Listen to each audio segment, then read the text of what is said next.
everybody, to another episode of the Junkyard Dawgcast. I'm your host, Jordan Hill. Got Kipp Adams and Bill Wolk with me on this Saturday night in Atlanta. Fellas, we just watched another wild one for the Georgia Bulldogs. Number 5, Georgia beats Texas. Number 2, Texas, 22-19 in overtime.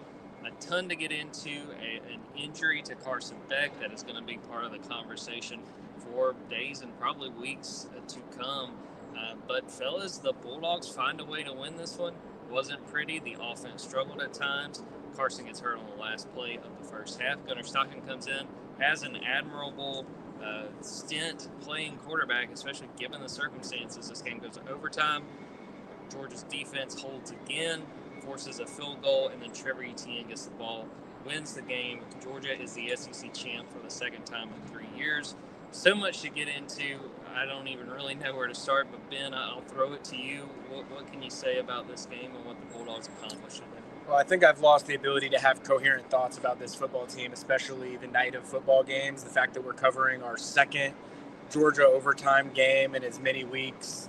This one, as Kipp pointed out before we jumped on, considerably shorter. Almost doesn't even feel like an overtime game because it gets over in the first overtime period. But it sounds corny. It sounded corny at times throughout the year when we've used the word resiliency to talk about this football team. And, if you listen to Kirby Smart press conferences enough, you might get tired of hearing him say it. But at a certain point, it just feels like there is nothing that this football team can't be faced with that it can't respond to. And I mean, today, I don't know how many people expected Gunnar Stockton to see playing time this season at all in any meaningful snaps. For it to happen in this moment, in the biggest half, where you're just not going to have any Carson Beck whatsoever, and for the offense to respond immediately coming out of halftime, and for the defense, I think, to realize, hey, this isn't going to be a game that Georgia is going to be able to win 38-35. If Georgia's going to win this game, it's going to be under 20, maybe under 25 when you consider the overtime period. But just, no matter what, I think that this Georgia football team is going to give itself a shot, even when everything feels stacked against them. Kipp, what are your takeaways from, again, we've seen, 9 overtimes in the last 2 games? I mean, the fact that Georgia wins this one. And again, I kind of think, this SEC championship game, the fact this was a conference championship game, we didn't talk a ton about it this week because of the playoff, but it still means a lot. Georgia's the SEC champs again. Yeah, I mean, that first round bye couldn't come at a better time for a more banged-up team than we could have imagined, after what we saw. But, yeah, these are the down but not out dogs. I think Kirby, when you talk about this schedule, and Kirby will tell you as many times as he can how difficult the schedule was, and I don't have any disagreement with him that this might be the hardest Georgia schedule that they've ever played. There's not a team in the country that's as battle-tested as this Georgia team. So I think the resiliency, it's pretty on the nose for what, when these guys are on the field, regardless of what happens, they've seen all this before. And although every single outing, it looks like we still find, different ways to say, did that just happen? I think overall, it's just a Georgia team that, when you look at it, when you look at guys like Jalen Walker, when you look at guys like Trevor Etienne, there's leadership on this team that allows them to overcome this adversity and to not panic. And I think when you're going into the playoff knowing that, there's going to be ebbs and flows, it's not likely that this team's going to come out and dominate multiple weeks in a multi-game playoff. I think that's all you can ask for from this Georgia team. And again, going into the season, predicting a team to win the SEC championship again in this schedule, I think you have to say that this team has not underachieved. They've done exactly what everyone thought they could do going into the season. And honestly, I think this may have been Kirby Smart's best coaching job that he's done, just because of this might not be the most talented roster he's put together, but they've found a way to win every single game that they really needed to. I'm trying to remember, did Kirby say never die dogs? Is that how you described them in the post game? I mean, again, it's gotten to the point of cliche and you oversell it, but I mean, this team, I know it's lost twice, but it just bounces back. I mean, the Ole Miss game, I chalked a lot of that up to injury. I mean, it wasn't a good game aside from that, but even Alabama, you fight back when you were getting your tail kicked in. And then out here, I mean, Ben, we were up there talking, like, as soon as Gunner went in, I'll be completely honest. Like, I was like, okay, Georgia's not winning this game without Carson Beck. Gunner deserves a ton of credit. I think he was like 12 of 17, 71 yards, 8 rushing yards, took a hellacious hit on the last play he was in. But, I mean, this team just doesn't give up, and I know that sounds cliche, but, I mean, when you have that kind of resilience with the amount of talent that Georgia has, I mean, you win games like this more often than not. Well, I think you're exactly right. Like, you know, in a lot of the wins, they've showed it. Obviously, in the Alabama game, they showed that in the second half. The one game you can point to that maybe they didn't was the Ole Miss game, but I think that when you lose your second game of the year on the road at Ole Miss, they showed an unbelievable amount of resiliency to bounce back the last part of the season. And, I mean, I think when they lost that Ole Miss game, there were very few people that thought Georgia were going to be SEC champions this season. And so even with that loss, there were moments that Georgia showed that, like, who they are as a football program this season. And, you know, I think you got to give it to them. Georgia now 15 SEC titles in program history. Kirby Smart now with 3, 2017, 2022, and 2024. Let's talk about Gunner Stockton, because that's going to be part of the conversation, the quarterback situation going forward. Georgia gambles right before halftime. I thought they should have tried like a 60-yard field goal, which is probably out of Peyton Woodring's range, but they try to go deep.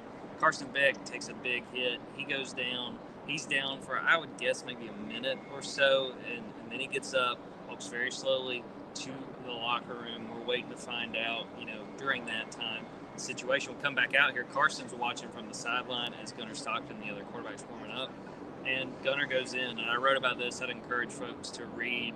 I asked Arian Smith, like, what was Gunner saying? And I'm paraphrasing Arian, but he was like, not a lot. He said he was just kind of nodding his head and smiling, which I can see if you've ever seen Gunner Stockton. It seems like he's always got a big smile on his face. And he said, I think he was ready. And I think he was ready to go do it, and he did it. Now, he wasn't perfect.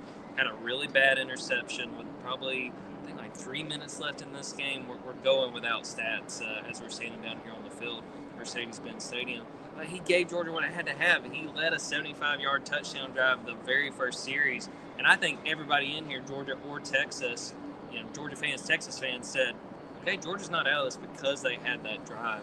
I'll start with you, Kipp. What did you just make of the job Gunner did? Again, it wasn't perfect. Had a pick that, sincerely, when it got picked, I was like, this might be a pick six. Like, it's set up where I thought he was going to have the blockers. It didn't happen. But the job that Gunner did. I mean, it was the juice that Georgia needed.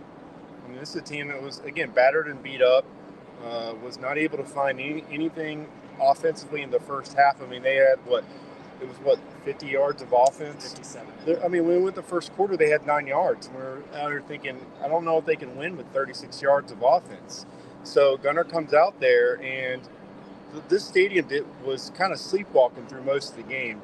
When Gunner had that touchdown drive, it did not get any louder than it did after he scored that touchdown. And some of the throws, the throw to Oscar Delp, that was, I mean, an incredible catch. But just those kind of plays, that's a different part of the playbook. And we've seen it all the time when teams are playing Georgia, and you have a backup or a mobile quarterback in there. Georgia's defense kind of loses contain a lot. Their eye discipline falters a little bit.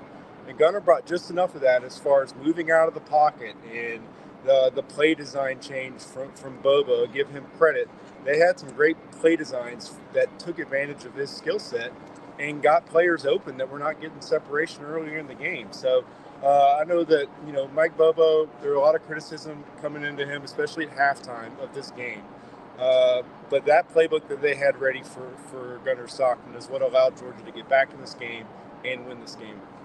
What did you think, Ben, of the job Gunner did and the fact that he came in and Georgia finds a way to win this game? Well, I think I'm like a lot of people. When he was going to be the quarterback that came out in the second half, I had no idea what to expect. Like, I did not know whether he was going to, have a dud or whether it was going to be a gem. And, there was bits of both of that throughout the second half. That first drive out of half, 10 plays, 75 yards, 4 minutes and 33 seconds. Kipp mentioned he hits Lawson Lucky on the sideline with the crazy catch. Trevor Etienne gets going. I think, Georgia fans have experienced a lot in this stadium, backup quarterbacks coming in, and it sort of changes what your keys are, what you have to pay attention to defensively.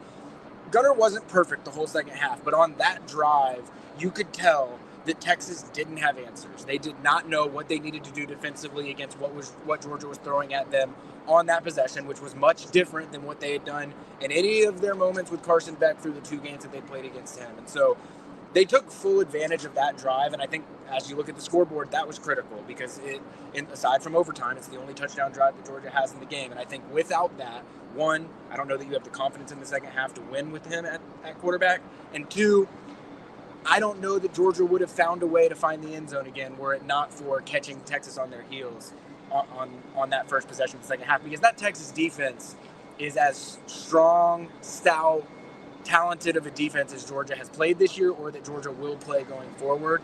And, for them to march 75 yards when they just hadn't done it all game long. I mean, the first half, they had 5 possessions, and 4 of them, they got a defensive pass interference. They got them a first down. But on 4 of them, they essentially had 3 and outs. And so for them to respond with that coming out of halftime with an entirely different quarterback, I mean, I said at the beginning, I can't even come up with coherent words to explain what we actually watched in that second half. I can't wait to rewatch this game because there's going to be so much. And kind of going inside baseball, I always write a deadline gamer.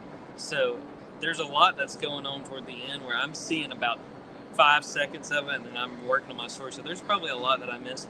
Let's also shout out Carson Beck coming back in there for that very last play. I mean, they said he didn't really have a good grip, didn't have grip strength after that injury. Comes in, hands it to Trevor Etienne. I do want to talk about Trevor.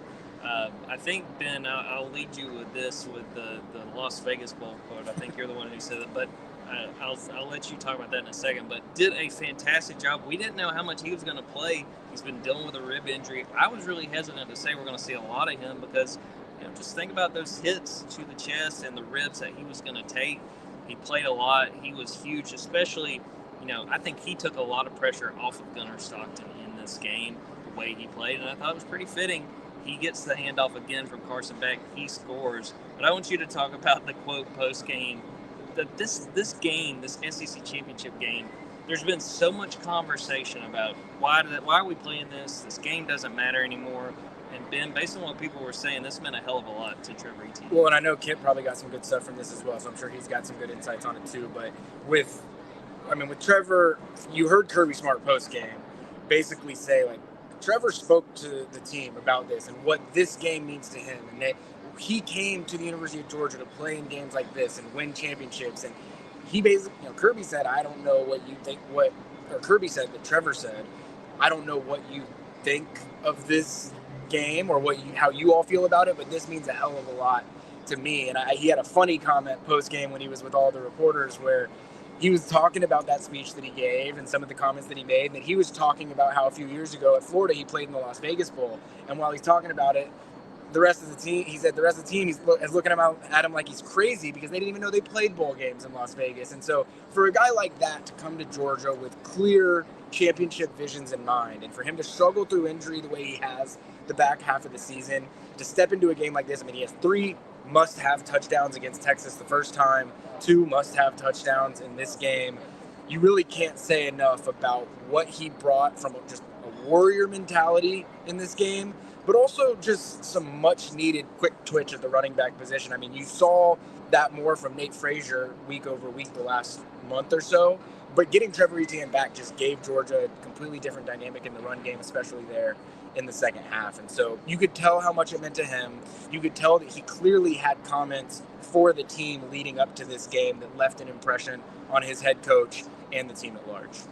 I think, if I'm remembering right, that Las Vegas Bowl, I think they played Oregon State. It's 30-3. And they kicked a field goal late to preserve their streak of games where they weren't shut out. Yeah, that's right. So that one is one that I'm sure Trevor Etienne was like, I am never going to be put in that situation again.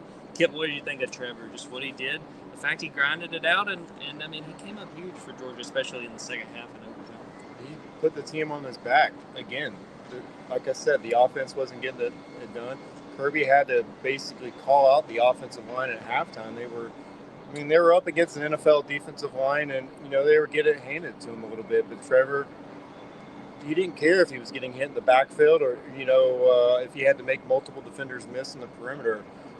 He made sure to get it done because, as you guys said, this game meant so much to him. And we didn't know if he was going to play up until that availability report. I mean, he was questionable coming in. Space is 50-50. And we kept refreshing that availability. And then when he was off the report, okay.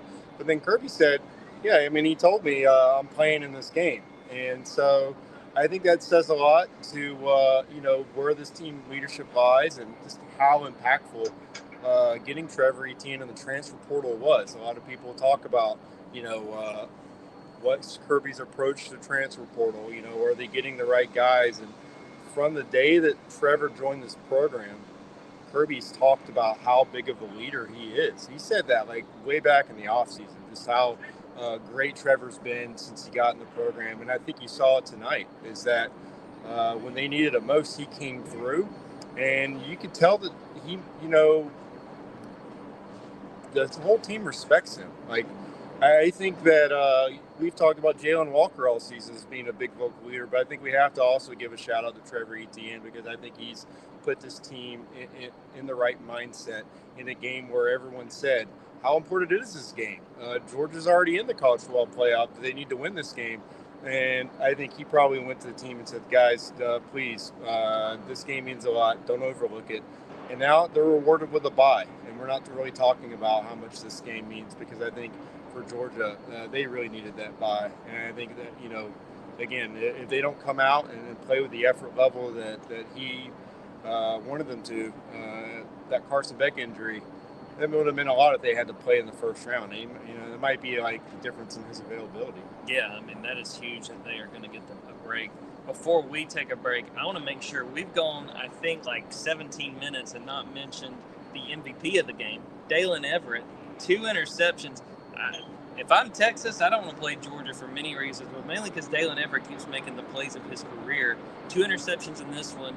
Back on October 19th, he forced a fumble. He had another interception in that game. He comes up clutch. And I want to talk about the defensive effort as a whole. I think they ended up with 6 sacks. They got after Quinn Ewers. The run game, for the most part, really got nothing going. Quinn Ewers had some success throwing the ball. They had a lot of success with slants. There was a big play that I think might have been Trevion Moore hit to score when he got past Dan Jackson. But, I mean, Ben, I don't know that you could ask much more from this Georgia defense than what they gave tonight. I thought they gave incredible effort. And, again, I mean, the offense was not moving the ball well at all in the first half. That defense just kept holding, and the offense finally bailed them out toward the end of the game. Well, I think that's another beauty of this Georgia football team is they, again, sounds corny, it sounds cliche, but they play really good complementary football. And in games where the defense is not holding up its end or it's struggling against the run, the offense has found ways to score points. When the offense is not going to be able to put up 30 because you're playing one of the best scoring defenses in America, the defense steps up and makes the plays that it needs to make. Like you said, stout against the run tonight in a game where I thought that, Contravion Wisner was starting to find his stride in the running game. Dalen Everett, if you're a member at Dogs 24/7, Dalen Everett has been one of the more criticized players over the last 2 seasons.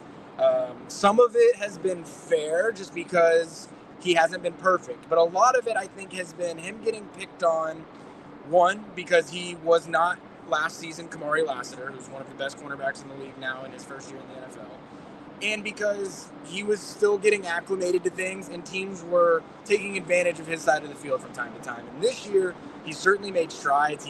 I wouldn't even say he's been anywhere close to a liability on that side of the ball this season. But all of his teammates acknowledged when I was asking him questions about it tonight, they don't listen to the outside noise, but they're aware of some of the commentary and outside noise that existed as it related to Dalen Everett. And for him to do what he did against Texas on October 19th and force 2 turnovers, and then tonight, Jalen Walker said it to you, I think, when you asked him about it, it looked almost identical. Like the way he jumped the route and the route that was being run and where it was on the field when he was picking it off, especially the one in the fourth quarter there, it looked like replicas to the pick that he had in the first half against Texas in October. And, that should have been the moment that iced the game for Georgia, too. The MVP honors should have been felt a little bit more celebratory, I think, because I thought in that moment that the game was over. It wasn't over mathematically, but it should have been, I felt like. And so that took a little bit of the juice out of that one. But either way, both of his interceptions in this game were momentum-shifting moments for Georgia that they absolutely needed. They changed field position. They changed the clock situation throughout the rest of the first half and the second half, and we had both. And so, for someone that has caught the flack that he has caught, I think I speak for definitely all of his teammates who I spoke with, but a lot of others, like, you got to be happy for a guy like that to make plays in a moment like this, given everything that he's been through, sometimes within his own fan base. And so, heck of a game from Dalen Everett, and I'm sure that he just wants to play Texas every week. Yeah, I don't think he would be upset if there wound up being a third meeting, which we might talk about with the playoff. But again, 6 sacks. They did such a great job. I asked Jalen Walker about what was working, and he just said it was everybody playing their assignment. Everybody, making the play they were supposed to make, and it showed up. Kipp, what did you think of this defensive effort, just what Georgia accomplished, and the fact that it was enough to win this game? Yeah, I think that, Steve Sarkisian runs an offense to where Kirby Smart and Glenn Schumann know how to scheme up pressure against these guys. And again, there's a little bit of quarterback dynamics. Quinn Ewers not being the most mobile quarterback that plays into it. But, we also have to think about the fact that UMass and Georgia Tech ran for, hundreds of yards on this defense. And we were talking about tackling issues. And this Texas team doesn't get, 40, 50 yards of rushing, if they're not counting sacks. Yeah. Outstanding performance as far as making tackles, not allowing extra yards passed on in scrimmage by the running backs, but also just, dialing up the pressure. This front seven had the game of its life from everyone. Raylan Wilson had outstanding plays in this game. Chaz Chambliss is battling Jalen Walker for the team lead in sacks, just like we all predicted in the preseason. The Junkyard's favorite player is coming up big time and time again, and maybe putting himself on some draft boards at this point, because these are NFL offensive linemen that they're going against. And Warren Brinson coming up big.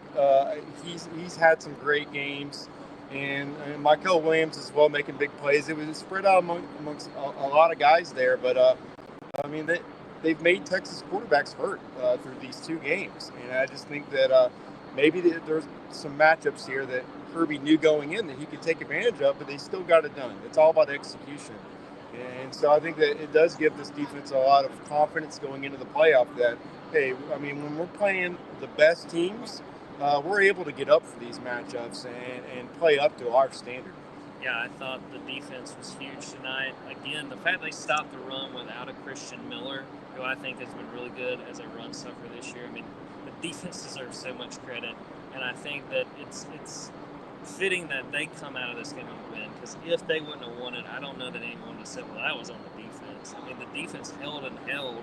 I thought they did a great job. I want to make sure before we take a break to just cover some other stuff, because, man, what a game. The fake punt. I thought that was a fantastic, gutsy call by Kirby Smart, because I thought they needed it. I thought that offensive drive for Georgia, it kind of felt like, the way I described it on the board, was Georgia had the adrenaline to start the third quarter, because, all right, hey, we got a new quarterback, we're just going to go out there, and then that adrenaline started to die down. And on that drive, you could kind of tell it was like, uh-oh, like, do we have it? And I think Kirby talked about it, that we kind of lost the momentum right there, so we needed a spark. And they get Drew Bobo the ball.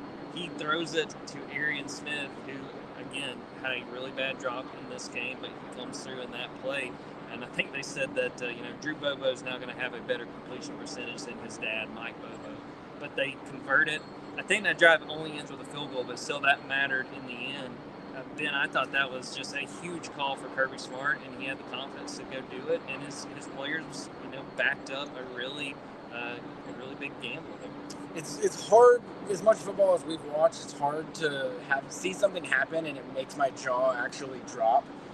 Granted, this Georgia football team has managed to do that multiple times throughout the course of the last 2 games. But when Kirby Smart calls that fake punt, and they executed it as well as they did in that situation, they were tucked back deep in their own territory when they make that call.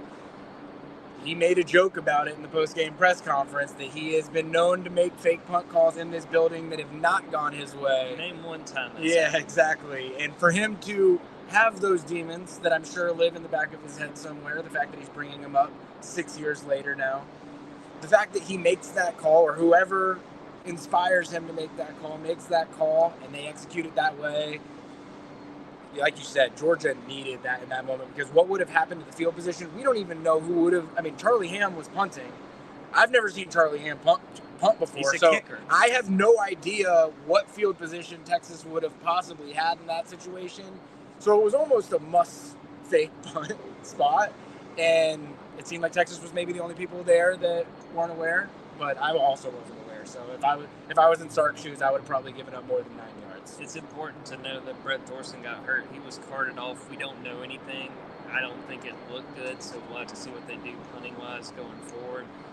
But not only, the Justin Fields one obviously didn't go well, but think about the Peach Bowl where Kirby snuffed out a fake and calls a timeout. Kirby's had, his finger on the pulse in some of these big moments. Kipp, what did you think just about that call in Georgia? Not only making that decision, but they get it and they wound up keeping that drive on. Yeah, I mean, you have to wonder how many times did they practice this play? What was the success rate in practice? Because we remember that Orange Bowl when you had the half-back toss there, the teammates said that it never worked in practice.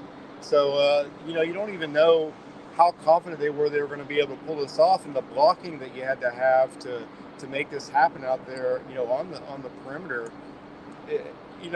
It's all about execution. I mean, again, Kirby Smart only looks great and aggressive because it did work. I mean, if they had snuffed that out, then completely different game. So the players had to go out there and make it happen, and they did. I think, 6 years from now, he'll probably be due for another one. So we'll have to keep an eye on that. Maybe we'll be able to predict that one. But I think it was an incredible play. Just another one of those moments where, Georgia needed a big one, and he got it done. That's why Kirby Smart's getting paid the big bucks. All right, before we turn our page and take a break, I'm going to open it up for either one of y'all while I get ready to throw us to a commercial. Any other parting thoughts on this before we kind of talk bigger picture for Georgia? I'll start with you, Ben. Anything else from what we saw in Mercedes-Benz tonight?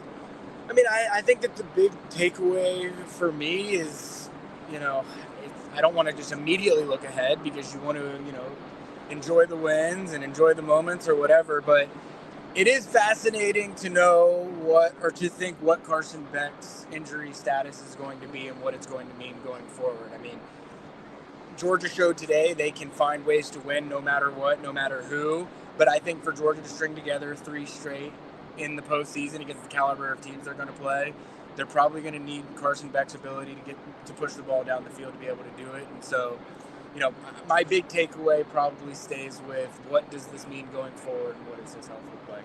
It's actually fascinating to see that a beginning of the half scripted series from Bobo really looked as good as it gets, because it seems like, his best calls are late in the game, but I feel like this may have been the entire Gunnar Stockton playbook that we saw on that first drive, which is why it was the most effective. So, again, getting that bye is huge, because if he's Georgia's starting quarterback, it's the time is now to see what Gunnar Stockton looks like as the potential starting quarterback for 2025. So you're going to have the next month to do install, see how he looks. We may find out if he's the starting quarterback for the Bulldogs next year in the next game Georgia plays. We're going to take a quick break, and we're going to come back and talk about probably some college football playoff stuff and whatever else Jordan wants to talk about.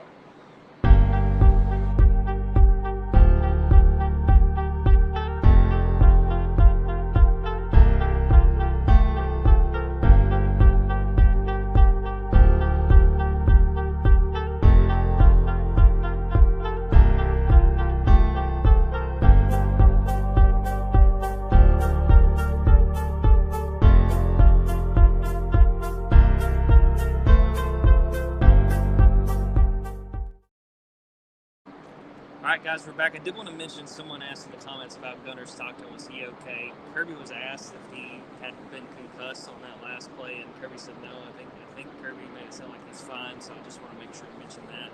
That was a good catch in the comments. All right, Ben, Georgia wins. They beat the number 2 team to do it, and they're going to come out of this with a bye to start the college football playoff.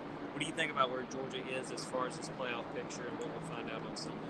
Well, I have long said I think that the bye is the most underrated part of the playoff. When people are talking about seeding and home games and all these different things, I think that having to only play 3 games against playoff caliber teams in December and January is exponentially easier than having to win 4 in a row. So, for starters, Georgia secures that first round bye. Now the question becomes, what seed is that first round bye, and where will that game be played? And I think when you talk about seeding, I don't know what's going on in the Oregon-Penn State game right now. Kipp's pulling it up for us.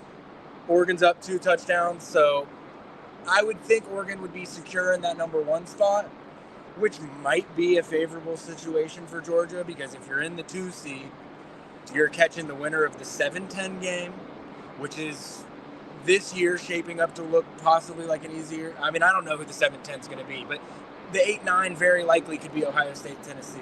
And so the 1 seed's having to play 2 teams that are possibly top 6 teams in the country.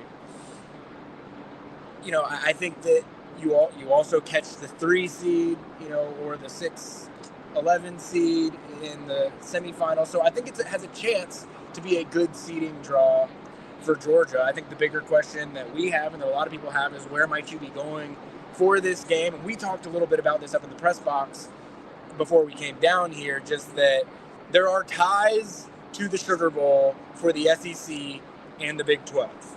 And so a lot of what will determine whether or not it's guaranteed Georgia to the Big 12 or Georgia to the Sugar Bowl or not is whether or not Arizona State gets a first-round bye. Because if Arizona State gets a first-round bye, the Big 12 could technically have those Sugar Bowl tie-ins. If Arizona State, if Clemson wins and Arizona State stays ahead of them, there is a chance that Georgia would not play in the Sugar Bowl. If Arizona State gets jumped by Clemson or stays behind Boise, they will not get the first-round bye. Georgia will, and I don't want to say guaranteed because I was at Justice Terry's commitment ceremony yesterday, but I would say close to a guarantee that Georgia would be playing in the Sugar Bowl in New Orleans. If not, my guess would be that they're playing in the Peach Bowl in Atlanta, but I don't know exactly how the politicking behind the scenes works on that. Yeah, and I think Georgia honestly would be happy for either one. Going to New Orleans, they've done that quite a bit. I think they would have the schedule pretty much down pat, and then here they play here. Feels like every 3rd game, just with how the opener always works out in the SEC title game. So I think it's Georgia's in a pretty favorable spot as far as the playoffs. Kipp, any thoughts on just where Georgia's going to find itself on Sunday when the bracket is announced? They're going to find themselves with a bye, and I think that's all that matters. I think it'll be interesting if we get any insight into maybe what Kirby prefers. He's not going to say anything publicly, but at the same time, playing in Atlanta is something that Kirby likes to do as many times as possible, and we saw here. Georgia travels well. They'll be at the Sugar Bowl, but this setting right here, it was very clearly at that 70-30. And that's probably being a little conservative as far as the Georgia crowd here. So it's just a setting that his team's comfortable with, especially this season. Having played here multiple times already, it might not be a huge excitement for fans because they do love to travel. But at the same time, I think winning championships is the ultimate goal here, and I think any advantage you can get, they would want. So there probably will be some politicking behind the scenes, but we're going to find out as far as those bowl ties, whether it leans towards the SEC or it leans towards the Big 12. I think at this point, it's a little bit more up in the air than we probably thought when we were thinking we were going to be booking New Orleans hotels a couple hours ago. Yeah, I may just do it out of just trying to will it into existence. I'm going to make the prediction because my predictions this week have been so good that Georgia's going to be playing in New Orleans, but we'll all find out. Watch ESPN, 12 p.m. Eastern Time. I'm assuming that announcement will be like 12:20, 12:30. They're going to really write that out. But no matter what, Georgia's going to be in a good spot. Wanted to mention, while we were recording this, a little bit of breaking news. Hayes Fawcett reporting that Michael Jackson III is going to enter the transfer portal. Guys, we can make this quick. He has not been a factor since he transferred from USC. He's a guy that's been back there working as a returner somewhat, but he never broke in. Even when these receivers have been hurt, he's not been a factor. I don't know if either one of y'all have any thoughts. If he's not with the team, it's not going to be a big blow for this team going forward. Yeah, I mean, I don't think any of us probably have that many thoughts because I haven't seen him play very much football.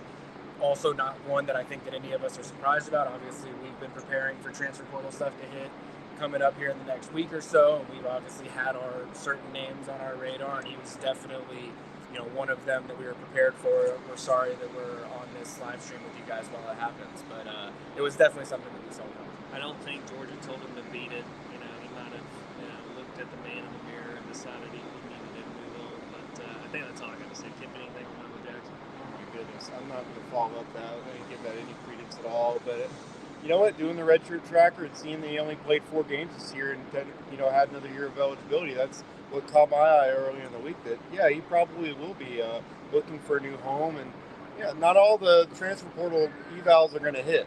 And I think for Georgia, they probably knew pretty, quickly to get them on campus, to get them in practice, and you're like, you know what? There's some other guys here that are probably going to be able to make more plays for us, and I think the playing time kind of bore out with that. So they'll find another home, and I think Georgia's going to be aggressive in the transfer portal as well. So I think that's a situation where they'll be looking and see if they can find an impact receiver or two. There's been some big ones come in the portal already within the SEC.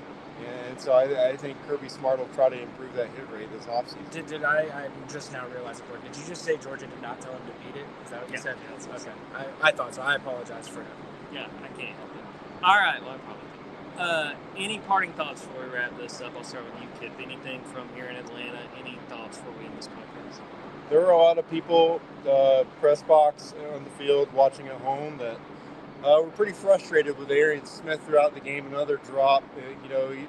He's had issues with that throughout his career.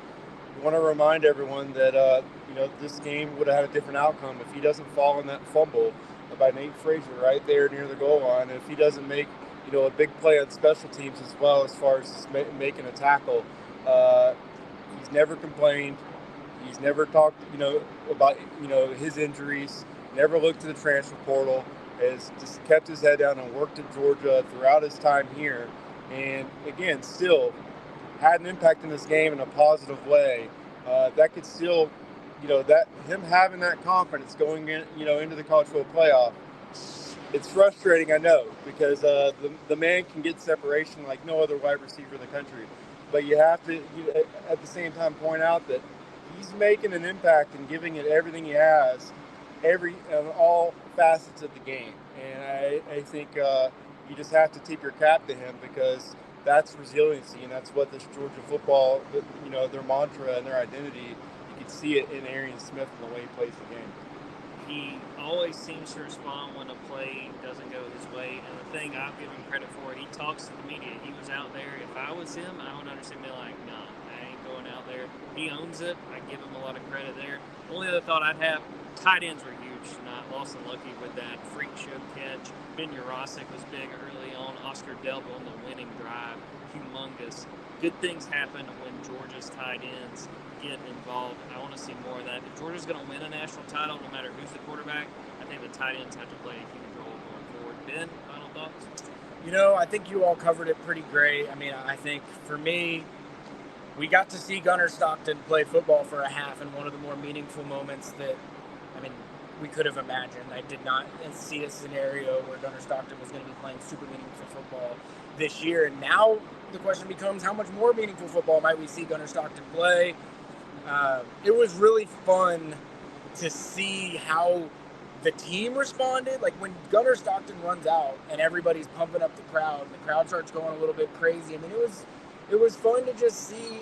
It could have been a moment. A lot of teams move to their backup quarterback and they say, man, this is it. There's just nothing that we're going to be able to do to get this thing done. And it almost felt like, not that everyone wanted a quarterback change, but that it felt like everybody was embracing that, hey, as bad as it might be, we're going to fully take advantage of this opportunity. And so credit to the team and credit to Gunnar Stockton, especially, even with, maybe some of his not best moments. I think that the quarterback draw that they ran in overtime, which brilliant play call by Mike Bobo as well. Everyone loves to say when Mike Bobo's not doing things the way they want them to. Nobody matches that energy when he calls that quarterback draw in a genius situation. And the hit that Gunnar Stockton took will put him in Georgia legend forever. I truly believe that. And I think that no matter what he does forever, Georgia fans will always remember him getting his clock clean, holding onto the football, and putting Georgia in position to win the third SEC championship. And I will add that, talking to Dan Jackson after the game, you know, he gets asked, what does a game like this really mean to you, winning a game like this? And he says, look, I came into this game with 2 national championship rings, and I came into this game with 1 SEC championship ring. And so to think that a game doesn't matter, or that a game like this isn't, you know, to their core as important of a football win as they could possibly have, I don't think you should ever take that for granted. And in this time next year, or a few weeks prior to this time next year, when you're saying, does Georgia actually want to be in the SEC championship or not, or do they want to backdoor their way into the playoff? Yes, you want to be in the SEC championship, because everybody should want to win the SEC championship. Mike Bobo came into this 0-4 in the SEC championship game as an offensive coordinator. It's his first win, and like I said, Ben, I thought he really set Gunnar up well to have success. I think he deserves a lot of credit. So Georgia wins 22-19 over Texas in overtime. Georgia is once again the SEC champion. Thanks to everyone who watched this live, everyone who is watching or listening to it after the fact. Be sure to go to dogs247.com, subscribe there. We have a ton of stuff. We're going to continue to have injury updates as we get them in the next few days. Obviously, around noon tomorrow, we'll know where Georgia's playing in the playoff. We will have that covered. Go to YouTube, go to TikTok, get subscribe there. We got so much good stuff. Subscribe to the Junkyard Dawgcast wherever you get your podcast. So, for Ben Wolk and Kipp Adams, I'm Jordan Hill. Until next time, take care, everybody.